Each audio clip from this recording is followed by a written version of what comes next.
How did you get to New York? I got to New York on a bus from Chinatown, Boston Chinatown to New York Chinatown. I lived in New York for a couple summers in college. I got a job summer after freshman year of college selling comedy tickets in Times Square. I don't know if you can call it a job, but I made some money. And so I stayed here on my best friend's couch. He was going to school in New York. So I was here every summer in college and then got a job right out of college and moved here. And I've been here ever since. Did you hop right into the creative world when you moved here, or what were you up to? I did not really. I had a job working for a beer company. I've always done creative things. Like right when I moved here, a friend of mine was a butcher, and he wanted to host a pig roast event at because we had a backyard. And I was like, in addition to roasting the pig, let's also roast the pig. So I subjected everyone who was there to eat this delicious pig to a bunch of jokes about the pig. I was the roast master and made a bunch of jokes about the pig. So I've always done stuff like that, but I really didn't do creative stuff until I acted in a movie when I was 26 or 27. That was I really got into it from then. What was that movie? It's a good friend of mine made it. It's called 1,000 Years of Science. And it was about remember the swine flu? Yeah. It was if the swine flu infected this factory town in vaguely Boston, and a bunch of these factory guys start losing their marbles. And I was one of those guys. And it was a ton of fun. We shot it at a power plant in New Haven that was full of asbestos. We weren't supposed to be there. And we were there for 10 days, and we shot this crazy movie, and it was amazing. But I'm probably going to die a lot younger. What was fun about it? It was a very funny story. And we were all I had never acted before. And I was the director allowed me to build the voice of these characters. Real actors were we were all coming up with it together. The language and the tone of it all, it was just the collaborative element was what I was really fell in love with. Yeah, it was a ton of fun. Was that the moment where you decided to go more deeply into the creative world? What happened after the movie? Yeah, after the movie, that is made me think that it's something I want to be doing. And I had done a couple YouTube videos, I guess. It was the year was 2014 or 15. And I basically had this character I kept doing to my friends, who was kind of this low bottom of the barrel talent agent guy who was John Bigman was his name. My name is John Gaffney, but it was John Bigman was this guy who had a Bluetooth, used to wear pleated chinos, kind of looked like a boat salesman from Long Island. That was the vibe. So I basically made a band where John Bigman was the lead singer, which was me. And the story was that John Bigman's wife, he had a wife and a kid in Long Island, and the wife wanted an above ground pool. Her name was Donna, and I couldn't afford the above ground pool. So my wife left me for my guitar teacher named Steve, who played in an 80s band the Scorpions or something. And he's a badass, hot dude with long hair. And so my wife was the breadwinner. So I moved into Brooklyn with my 3 nephews, who are all barista artist kids. And I'm 40 and they're, 22 or 23. And I started writing poetry to process my pain.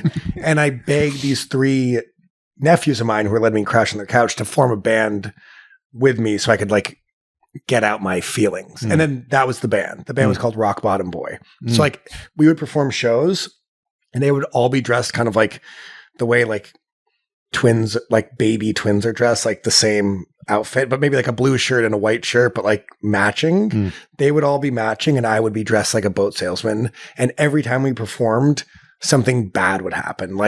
I got served divorce papers by a lawyer, or the sound guy quit, or one time my ex-wife showed up, and it was theater to me. And that was when I really was this is my favorite thing.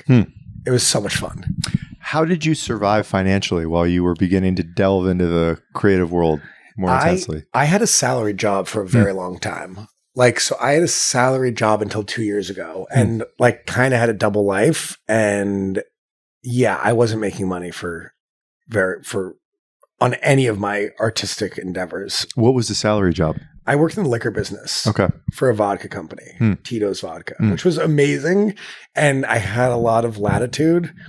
But like once they started to find out about how like they thought it was funny, but it was kind of like I felt like having a day job, and my coworkers were like, I saw your video. That was fucking weird. And it was funny, but you're a fucking weird dude. I'm like, I know, I'm sorry that I'm like this.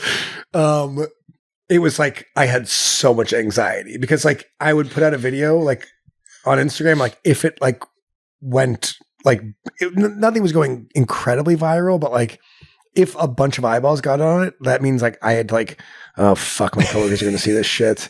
And then that was like, it was so difficult. I probably was overthinking it, but basically like I knew it's a very like alpha male business. And it's like the guy who's like, these guys are playing golf, doing business, getting married and owning property, not playing dress up on the weekends. So like everyone loved me, but like there's no way that like this guy is the future of the company. It's like the guy who like has the drama mask earring who like plays dress up. So I knew that like my days were numbered. And so I left before they fired. Like basically it's like before I was like divesting personally from my day job because I like was like, this is, you know, not my passion. My passion is like playing dress up on the weekends. You know what I mean? So I was like, this is like, the company was very good to me. And I'm like, before they start to think I'm taking advantage of them and just like passively making money, I'm going to quit, which is what I did. You were selling liquor? What were you doing? Yeah. I was like doing sales and marketing for Tito's Vodka in New York for like 10 years. And it was wonderful, but my thought process was like, I'm gonna hustle on like the weekends and nights and doing stand up and like acting in little things here and there. And then I will be presented with like a fork in the road where I'll get cast in a movie that shoots in a month, but they need me next week. And if I don't have the vacation time, which I won't, I'll have to quit. That was like always what I thought was going to happen. Yeah. But I was like, I don't think I'm going to get those big ass opportunities that will force me to quit my job while still working my job. Yeah. If that makes sense. Yeah. So the whole like jumping right from my job to like a fruitful career in the arts was like, did not seem like it was going to happen. So I just quit.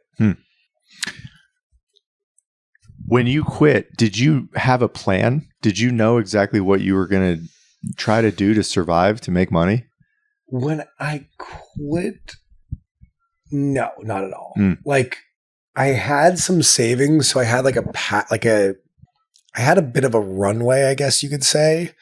But no, I was filming a pilot with a friend of mine that finally came out just now after 2 years. So it's like I had some not like financially fruitful, but I had some like bigger things like in the pipeline as I was quitting. So like I felt like when I quit, I had like some momentum, but I had no clue about money. And I still don't really I don't really know how it works because like even the biggest like jobs I've gotten in the past 3 years, like none of them have been like, okay, well I can coast for the next year. Like nothing is that like, I'm not getting 500 grand. Yeah. So it's like, even like a good payday for me is kind of like, well, I can't stop like trying to make money every day. You know what I mean? Yeah. But I think that's kind of good. Yeah. I would go back and forth. What are the variety of jobs you've done in those past few years? I mean, I had the craziest one. I mean, I bartend sporadically, which is kind of like a good like baseline. Like once a week I bartend and that pays my rent. Like I like to think about it like that. Like because I quit a salaried job so I could pursue doing cool shit. So I don't want to become a guy who just focuses on making money. Because I had a good paying job before. So it's like this weird thing where it's like, I want to make some money, but if the money I'm making isn't via doing cool shit, I want to minimize it. Yeah. Right. So it's like having like a baseline of like, I bartend one night a week and that affords me this. And then, but saying no to potentially lucrative, but not building the life I want opportunities is like a weird conundrum I find myself in often. But I mean, it started off as like just volunteering and performing at senior centers, but now I'm accepting money from senior centers to perform, which like, this isn't UNICEF. Okay. Like I spend a lot of time and energy with these seniors and a lot of them don't pay, but when they offer, I accept. So I like work at a bunch of senior centers. I perform stand-up and then I host karaoke. That's like I do that every week, like 1 to 2 times a week. I had the weirdest gig a couple weeks ago for Passover. Some Orthodox communities during Passover, they cannot use electricity and deal with money on Passover weekend. Yeah. So I met this guy who's like owns a bunch of pedicabs, like those bikes with like, like 3 or 4 seats in the back. Yep. And he basically is like a pedicab pimp. He owns 10 pedicabs and he's from that community. So he knows everyone and he just sets up dozens of rides and just finds a bunch of grunts like me to bike people. But the money is very good, but it's backbreaking work. So Passover weekend, noon to 2 a.m, Friday, Saturday, and Sunday, I'm biking Orthodox families to and from temple. And it's like amazing. It's the kind of thing where it's like the best. I heard a quote. I don't know if it was Werner Herzog. I think it was. He was talking about working jobs when you're like pursuing the arts. And his advice was like, don't get a job as a secretary or as a clerk or as an office job that you're sitting in a fucking desk all day. Cause that will like zap you of your spirit. Like get a job as a grave digger, get a job as a bouncer at a sex club, like doing interesting shit, even if it's disgusting. Yeah. Because it's like, it will provoke insights and experiences instead of just like dulling you with like fluorescent lights. And even if it's a comfortable job, it's like, it will kind of zap you of some stuff. Your vitality. Yeah. Vitality. Exactly. So I like have some bizarre experiences doing like the pedicab stuff, but I'm always like, it's good money and it's like, it's interesting. So that's kind of, I heard that quote like a week before I did the biking and I'm kind of like, I'm going to listen to him because I almost didn't do it. But yeah, I also do voiceover, but I say yes to a lot of funky money opportunities, which I think is exciting. Yeah. What's your favorite cool shit to do? I know you have your hand in a lot of different pots. Like what do you love? What are your favorite creative things to do? That is a good question. Cool shit. The cool shit you like to do. My favorite thing is, I love working at these senior centers. And my favorite thing to do is bringing friends of mine and people that I think are super talented to the senior centers to perform. Like I have a friend who's an amazing dancer and dance teacher. And I love like providing value to these senior centers, and bringing my friend and having her like teach a dance class and then having like a dance party with the seniors at the senior center is like my favorite thing to do.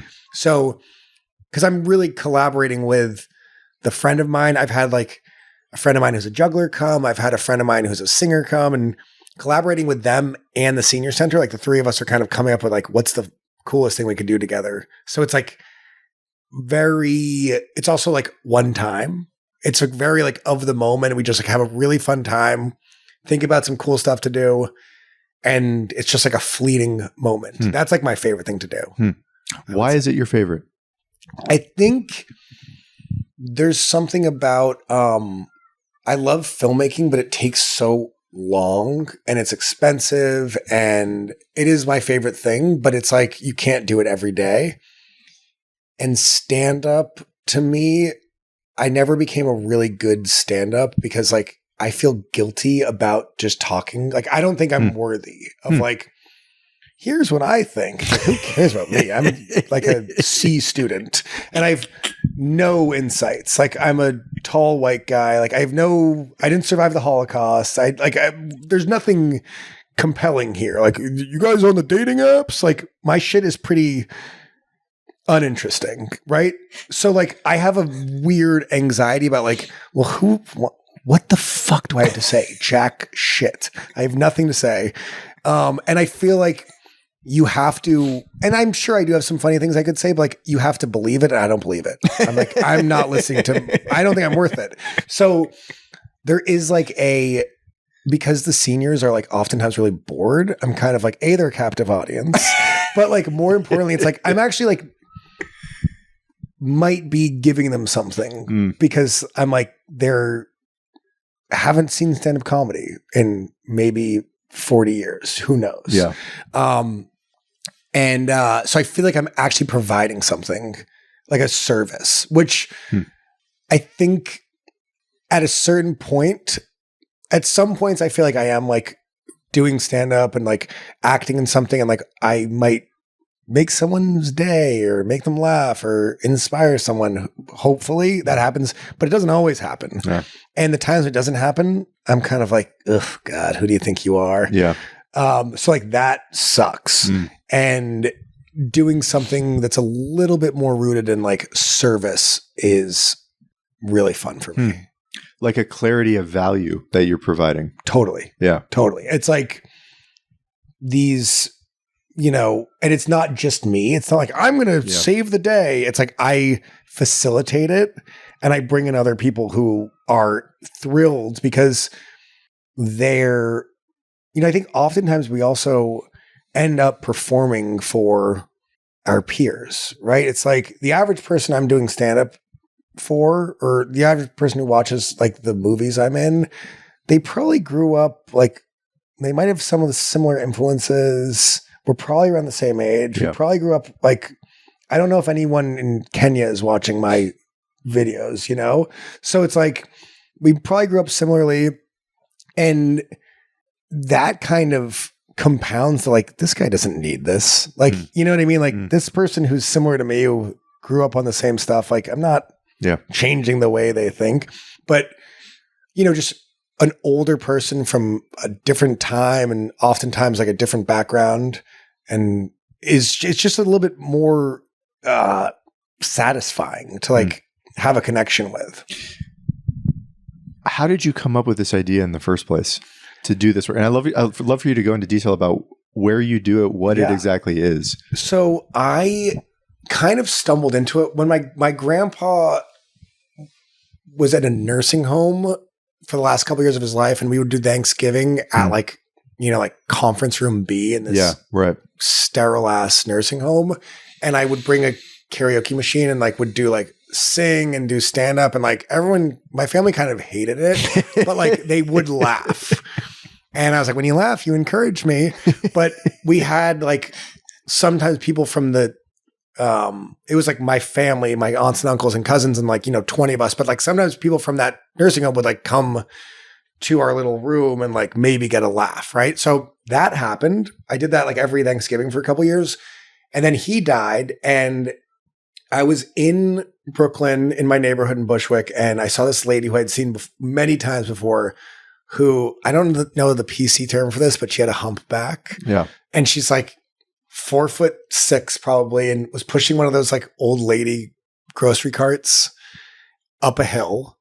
And I was driving and I like pulled over and I asked her if she needed help. And she said like, she's okay. And I lifted the thing and it was like 100 pounds of yams and like those huge carrots that you feed horses. If you can picture those, right? Yeah. And it was a hot ass day.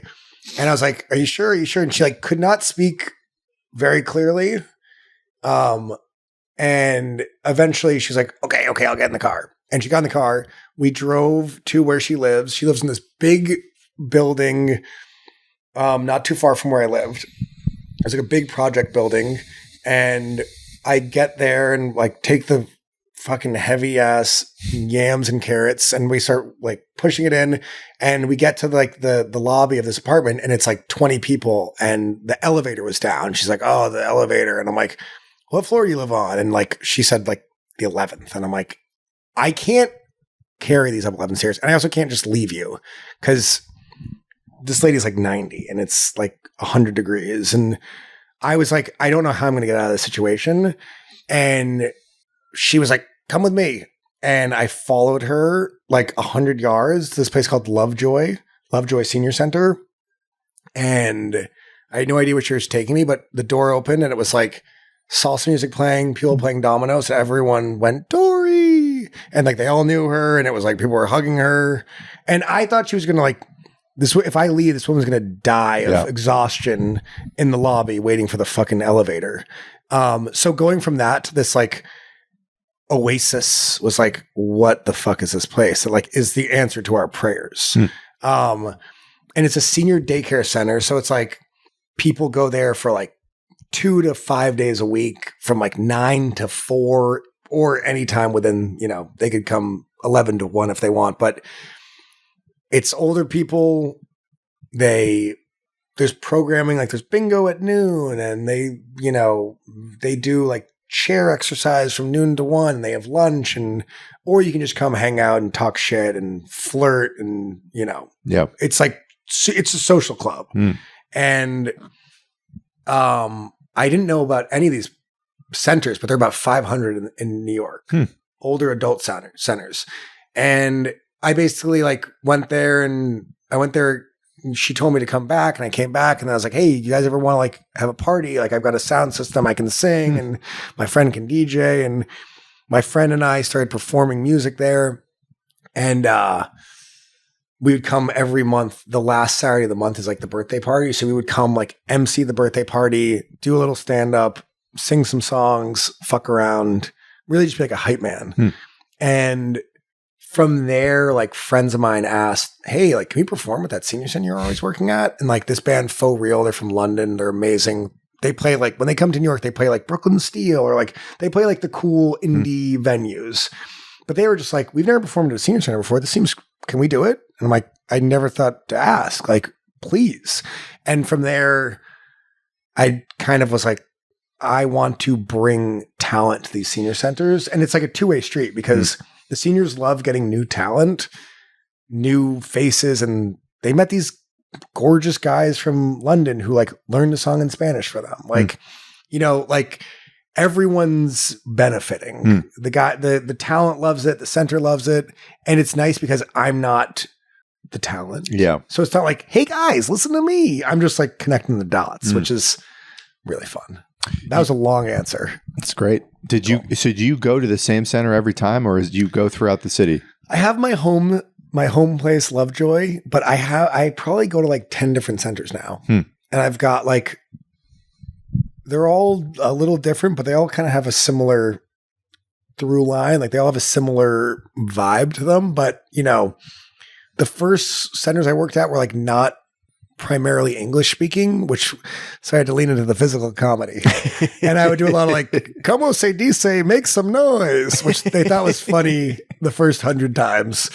But I recently started working at a senior center that's like more Italian and English speaking, and Puerto Rican, but English speaking primarily. And so I do more stand up there, because like my litmus test is like, if they know what the word flaccid means, I can do stand up. Like the Spanish speaking centers, I can do jokes, but like little like words like that, if you don't know what the connotation is, it's like the joke's gonna be flaccid. So like I finally found a center that's like super English speaking, and well, I've had English speaking centers before, but they're like, a couple of them are like really Caribbean and religious. So like I can't make like crude jokes. So I found one where I can, and like that's my stand-up spot. I've got my like music and like loud spots. Like I kind of tailor each show to the different center. So you put on what, one of these a week, multiple a week? What you said there are 10 of these now. 10. Yeah, I've got like 6 or 7, I guess, maybe not 10. I do. Yeah, I don't want them to get sick of me, so I never do more than 2 a month at the same center, because otherwise they're going to be like, this fucking schmuck. I'm always self-conscious because the women like it a lot more than the guys, and I'm always worried that the guys are going to be like, this asshole. Because I do flirt. I kind of flirt with everyone, guys and girls. The whole thing is flirtatious. But I'm always self-conscious that the guys are going to be like, who's this fucking young asshole who won't screaming in the microphone talking to our women? Yeah. So yeah, I do it maybe 1 to 2 times a month, but like my schedule is pretty cool because it's like one center, the last Saturday of the month is the birthday. So Saturday, May 28th, they celebrate all the May birthdays. Another center, the last Friday of the month, they celebrate all the birthdays. So like I have those 2 locked in and then everything else I kind of like mix and match. Are you still open to bringing new kind of talent with you to these facilities? Really? All the time. Like, how is that going? What's so exciting about it is like everyone I've ever asked to do it has said yes. And everyone who has done it has said that was the best thing I've ever done. So like I've never felt better about, like, I've cast people for like projects I'm working on and they've all been great. But like there's a like confidence where I can say like, I believe if Skrillex was walking down the street, I would say, excuse me, Mr. Skrillex, if you want to on Saturday, I'm emceeing a birthday party at Senior Center. I think they'd love you. You want to have a rave? I think he would say, yes, I would. Like if I could convey what it is, I think it's like, it's a very like simple, direct, like earnest proposition. Yeah. Like these seniors are fun as fuck. They probably have never heard dubstep. I think they'd love it. And I think you'd love it. And, you know, it's just like, because it's actually serving a purpose, right? Like the idea of like doing a show at like a cool venue and getting my cool friends to come and spending $18. It's like, for what? Yeah. You know what I mean? Like I don't feel as like propelled from like a purpose-driven perspective to like give my hot takes on dating in the city. It's like the world does not need that. You know what I mean? I don't know. So yeah, I'm always looking for talent because I'm really just trying to bring new stuff to the center.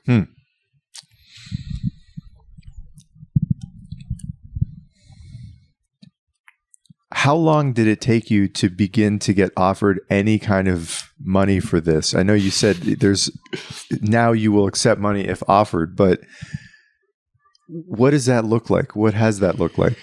So I kind of Trojan horsed my own entertainment, like my own doing stand-up, because I went to a bunch of senior centers and I had videos of me performing and videos of seniors dancing. I said, this is what I do.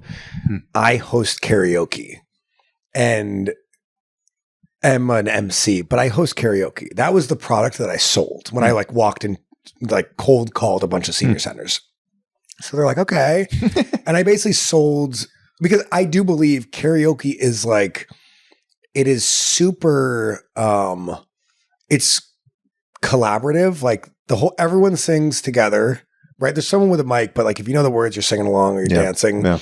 So it's like very supportive, very collaborative. It's probably the easiest way to overcome stage fright, right? Like not everyone's going to write their own poem, but someone could sing "I Will Survive" by Gloria Gaynor, right? So it's like, it's a pretty like accessible way to like get on stage and perform and like express yourself. But like, you know, you don't need to like reinvent the wheel. So that's how I presented it. And that resonated. But in addition to karaoke, you're also going to hear me tell some jokes, do some crowd work, and then bring in people I know. I know, hey, before karaoke, like instead of karaoke next week, how do you guys feel about I bring in a guy who's going to juggle chainsaws, which I had a guy juggle chainsaws. My friend Marcus Monroe he's a comedian and a circus performer. He can juggle anything. He can do crazy stuff. So, wow, like the karaoke got me in, and then I kind of like spread my wings. Wow. But that's how I got started. And now like they pay me to host karaoke, but like when I bring in other people, I don't charge. So it's a variety show, really. Like it's a combination of a variety of different acts that are there. Yes. How long does it usually last for? Well, no matter how good the performance is, bingo starts at noon. And that's like church. So that is, I learned that the hard way early on. So I try to keep it really short. Like I try to keep these performances like 20 to 30 minutes because I don't want to like overdo it. And, but you know, in addition to the performance, like the really cool thing and what a lot of the talent I brought in is appreciated is like, in addition to having a, you know, musical performance or a comedic performance, it's like, then we just hang out. So it's like, then like the performers like eating lunch and maybe playing dominoes or bingo or like talking to everyone and just chilling, which I think is also like a good part of it. Yeah. Like a big component of it is just like, just the hanging out and like connecting. So the variety show and the karaoke in total is 30 minutes? Maybe an hour. Okay. Probably an hour. And then we just hang. Yeah. This is, I think you said this earlier, this is not a straight up nursing care facility. It's a daycare for seniors. Yeah. Is that right? Talk about this, that state of the health of the people who are in there. So it's like, they call them older adult centers. It's basically like Medicare pays for it. Okay. And they're privately owned.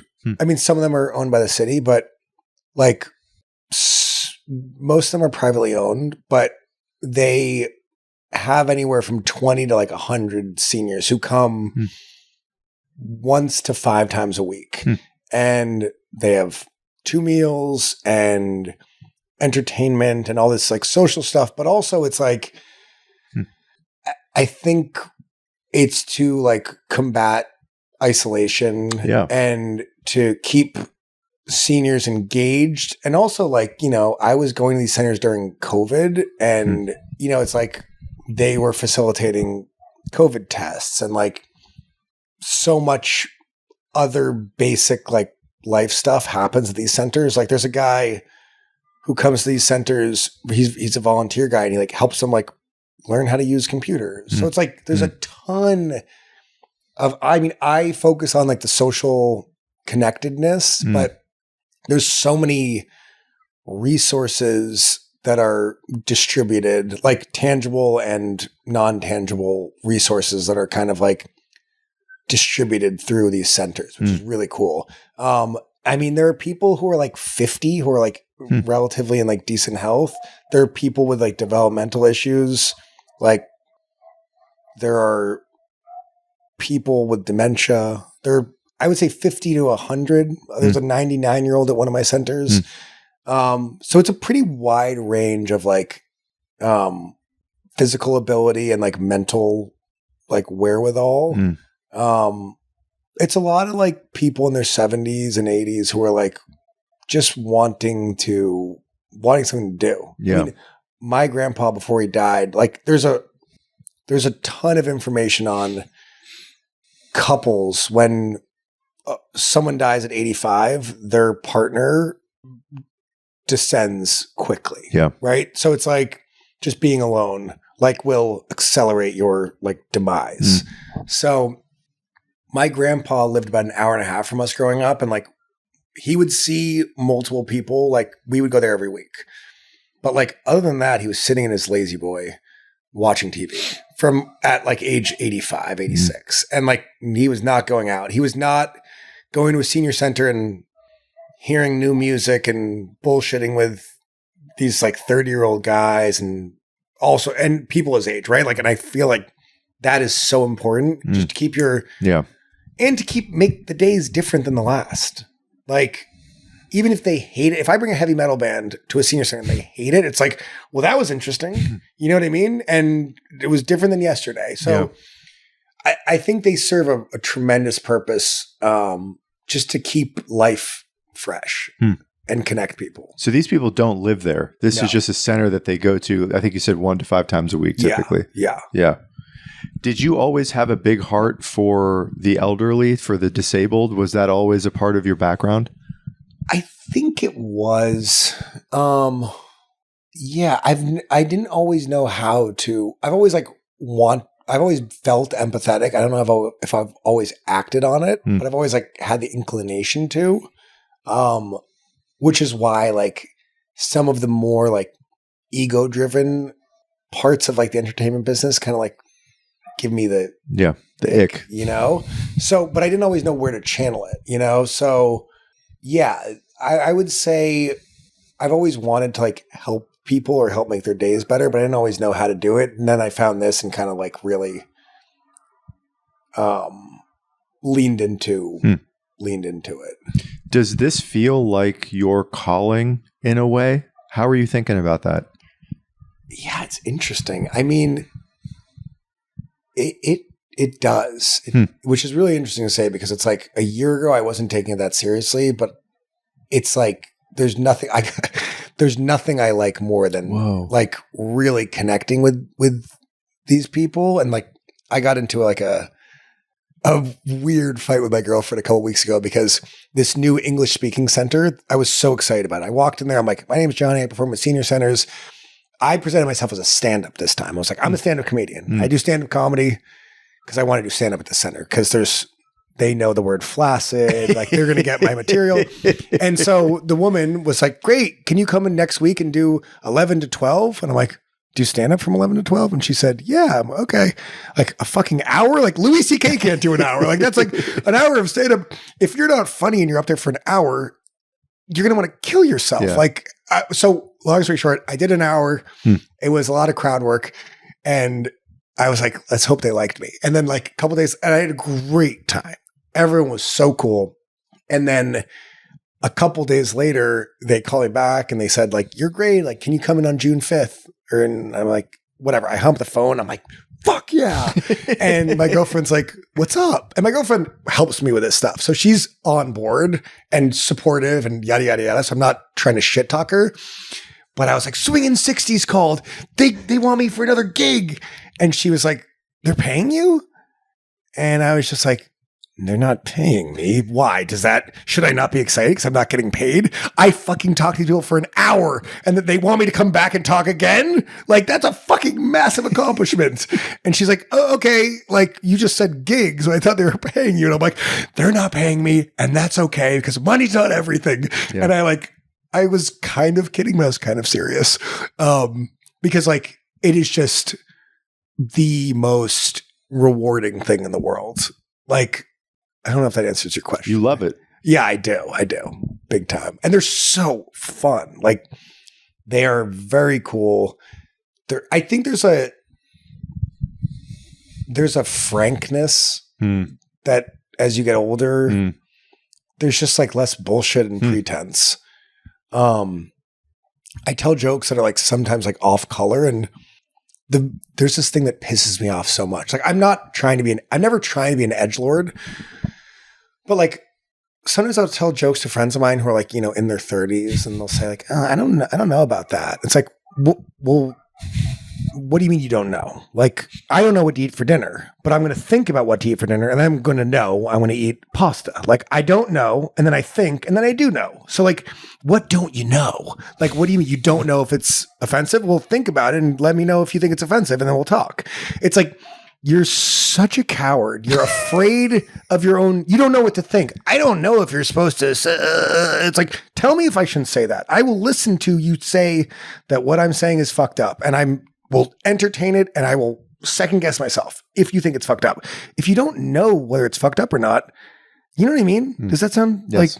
It's figure out if you have a problem with what I said and present the problem to me and I will fucking do an inventory of what I meant to say and what I didn't mean to say. And I appreciate your insight, but there's just fucking fear because people don't know what they're supposed to think. Why do you think that happens to people? Why I do you think they're like everyone's that? worried about like the signals they're sending. Like, I don't know. Like, my boyfriend was listening to Joe Rogan. I think that means that he's a fascist. I don't know, but I heard. It's like, well, think. And if you think that I'm a fascist because I watch fucking Joe Rogan on YouTube, like, tell me that.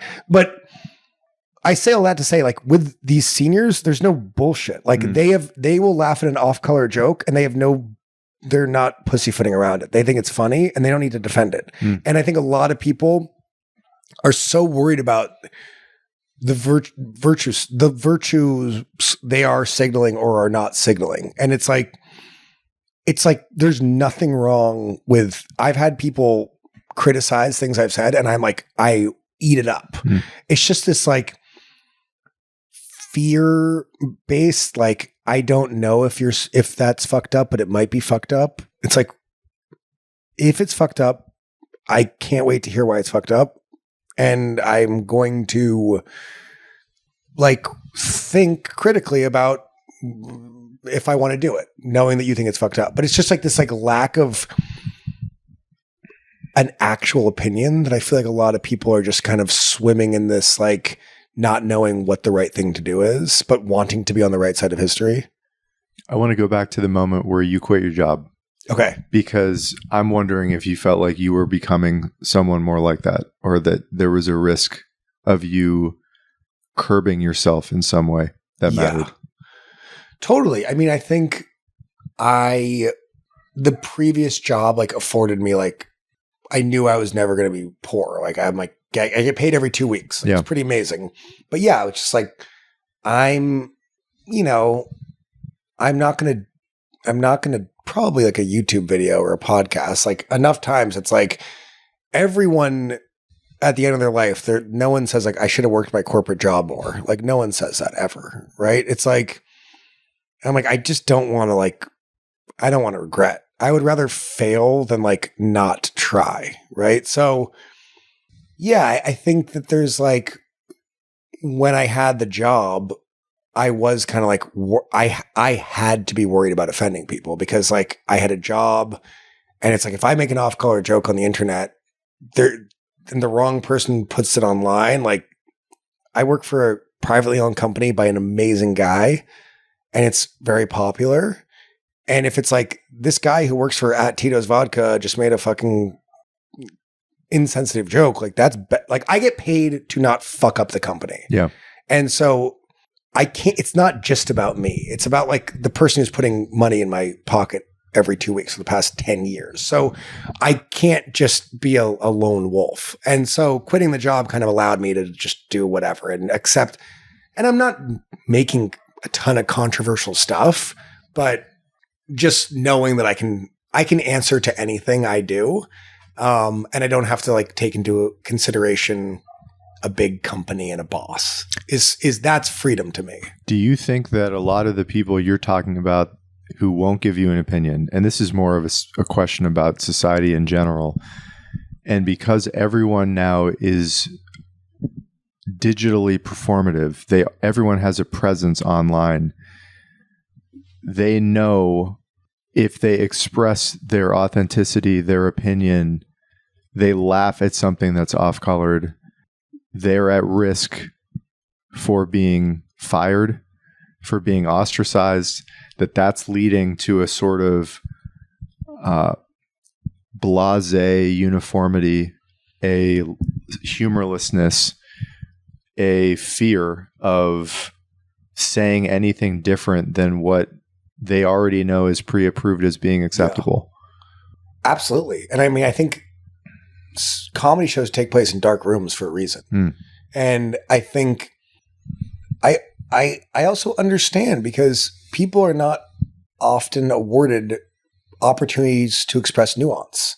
Like, it's hard to say, well, when I was making that joke, what I was really doing, it's like, if like that ship has sailed. If someone's pissed off and they misinterpreted your joke, like, no one cares. Like, no one cares about your explanation. They care about the way it made them feel.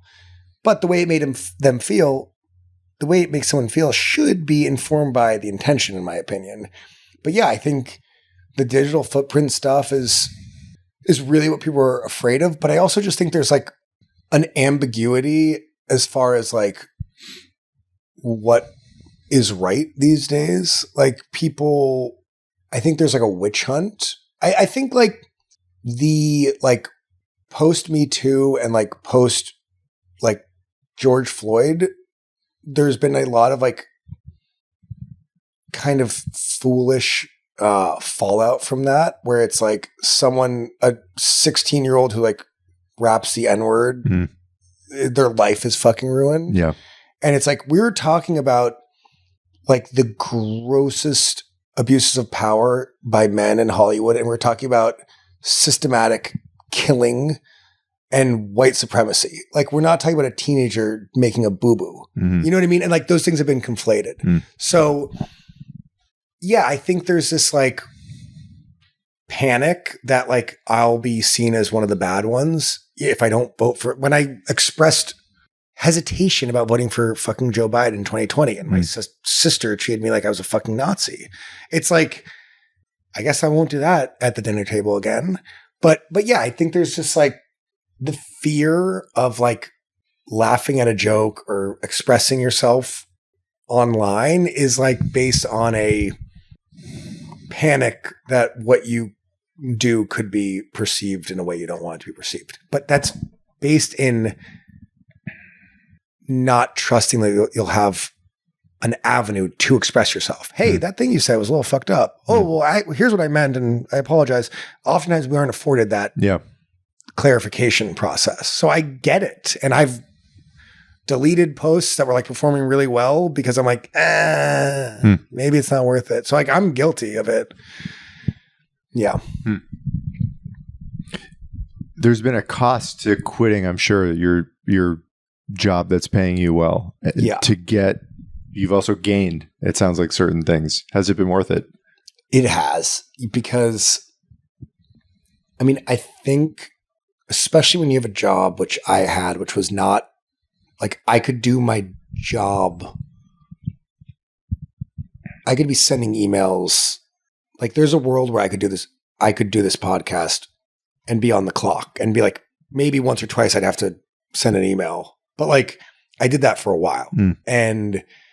But when you do that, it's like if you can work from anywhere, you're kind of always working. Even if you're only working, if it's looming. If it's looming, like you're kind of, it's hard to like fully pursue other things when you have this like looming thing and you know that like one call from your boss and you have to drop everything, and you know, it makes it hard. I did it for a while, but yeah, like the freedom of just owning 100% of my time and like brain is like, has made it worth it. If that makes sense. I would love to talk about the future as we close the conversation down about what do you hope happens? It sounds like you may have hit a nerve with this thing that's bubbling up at these senior centers. Well, a year from now, 6 months from now, like what do you hope is going to happen here? I am thrilled you feel that way. I agree. I really just there's no shortage of seniors who are sitting around at senior centers, and there's no shortage of wildly talented people. And so I feel like the sky's the limit. Like I want to do a tour where it's like I book, you know, acts all over the East Coast and do a whole senior center tour. And I want to bring attention to these amazing centers and everything they do for so many people. And it's really God's work. I mean, the people that work there, I go there once a week and have a party for 2 hours. There are people there who are there every day. Yeah. There are people there. The woman who runs Lovejoy, she does doctor's visits. And like one of the seniors now is in a nursing home because she has medical issues. And the woman who runs Lovejoy is going there to make sure she's not being mistreated. She's not getting paid for that. Yeah. She loves her members.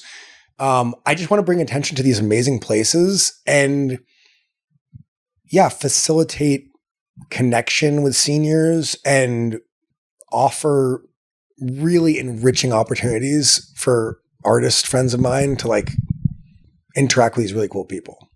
I want you to comment on this however you'd like, but it sounds like as an audience, these, you know, older or elderly people just don't give a fuck.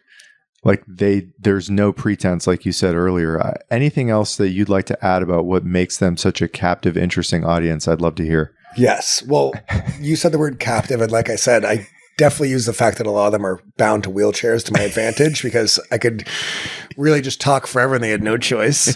But yeah, I think there's like a pound for pound, they are the coolest people. They're the smartest people. They've lived through World War II and Jim Crow and everything, and their great, great, great grandparents. Like, they are the coolest people. They're the smartest people. They have the most insight. They have a clarity of what matters. Yeah. So when a guy makes a dumb joke, but means well and he's funny most of the time, like, they're not going to, there's just like they just have this like je ne sais quoi because like they know what matters. They know what doesn't matter and they're able to laugh. And I think when you're looking at the clock and you realize you probably have, 3 Christmases left, you know what I mean? Like, we do a lot around birthdays too. So I think birthday is kind of like, there's a natural existential reflection that happens around birthdays. Even if it's not your birthday, we start thinking about our life and how we're spending it. So yeah, they don't give a fuck. They know what to give a fuck about. Yeah, that's a good way of putting it. They don't waste their time on frivolous shit. And I get stressed out when I was 7 minutes late today and I almost had a nervous breakdown. Like, they don't do that shit. Like, they're not stressed about anything. They're not stressed about their prostate exam tomorrow. Like, they're dealing with much realer shit than me. Yeah. And they have an amazing attitude because I feel like they know that being stressed, after 80 years, they've figured out what works and what doesn't work. Yeah. And they're trying to optimize the last years of their life. So it's like it's like you said, we were talking about earlier. It's like information has never been more readily available. So it's like, if you want to learn about the world, like, you can get lost and, to a fault, like reading or listening to interviews. And this to me is a cheat code of like how to live. They've done it. They've lived 80 years. They've lived 3 times what I've lived. So it's like, why not, the person who's almost beat the game, let's learn. They can teach you about level 4 and level 5 and having kids and all my anxieties about that and all my anxieties about money. And they can give me advice because everyone else I'm talking to is like, we're kind of going down the same rapids together. So it's like, hey, how are the rapids treating you? But like, we're encountering the same rapids. I don't have that many people except my parents who can say like, oh yeah, like, this is how I navigated my 30s and 40s and 50s and my kid getting sick and my husband dying and everything else. So they give a fuck about the right things, I would say. One last thing I want to say, and I'd love to get your thoughts on, which is that I have long thought that, and this conversation really has triggered this view, this idea that these people are both often invisible and in many ways our greatest neglected resource for everything you just said: wisdom, experience, advice, storytelling. Yeah. The elders in our culture that are not, at least in our culture, I think, honored in our Instagram era the way that other cultures honor their elders. And I just love to close with any other thoughts you may have on that concept of this being this untapped reservoir of value, basically. Totally. I mean, I think I didn't articulate this until early in the pandemic when I think a governor in Texas was talking about like reopening in like April of 2020, like pretty early. Yeah. And he was like, listen, if your 86-year-old grandpa dies, like, it is what it is. He said something like really callous about like, yeah, people who are about to die might die a little sooner rather than later. And it's like, my understanding is that like, we treat them like toddlers because, like a toddler, they're not contributing to the GDP of our country. They're taking resources, and it's like they're not economically advantageous to us. They're like, sucking at the teat. So I think that like we kind of treat them like a problem. Oh, we got to deal with grandma, right? Like, it's like they're a problem we have to deal with. And not to go too off topic, but the woman who brought me into the center, like I think I mentioned, like, she didn't really speak much. And for a while I thought it was a language barrier, but I found out, like, she would say a couple words. She knew my name, but like, that was about it. We would dance. She wouldn't say much. I knew her for about 5 years. And yeah, I just kind of thought she just dementia and like a really hard, long life. You know, she was not all there. She talked like how a 2 or 3 year old would talk, honestly. And then on probably 5 years into knowing her, I brought a friend of mine who's a singer, and I brought her in and I was like, hey, Eva, this is Dory. Dory brought me, and I was talking to her like she was a kindergartner, right? I'm like, Dory's brought me in here. And I'm like, you know, introducing them. And do you remember in Forrest Gump when Forrest starts running and the braces fall off? Of course, yeah. So it was, Dory said, yeah, I was walking in the neighborhood and it was really hot, and Johnny was in a big truck, and she I've never heard her say more than 2 words. I've heard her say like lunchtime and Johnny. And she's recounting details of our meeting that I forgot.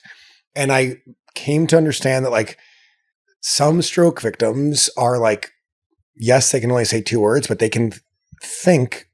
Her brain was there. There was a problem getting words out. And I'm like, the torture having fully, she probably heard me mistell the story of how we met 100 times and couldn't fucking correct me. Yeah. And like, dude, it was fucking July, not August. This jerk off doesn't know what month it was. And it's like, I saw her and I loved her for 5 years. And I saw her as someone who like, you know, she wears diapers and she probably doesn't know her kids' names sometimes. And like, I thought of her as someone whose brain isn't really there. And I was 1000% wrong. And I'm the guy who cares about these people, but I still didn't see her for what she was at all. So it's like, we don't know what's going on with them. I think we're obsessed with youth. We're obsessed with like physical prowess and like economic viability. And yeah, we're just leaving. We're letting our greatest resource kind of go underutilized, I would say.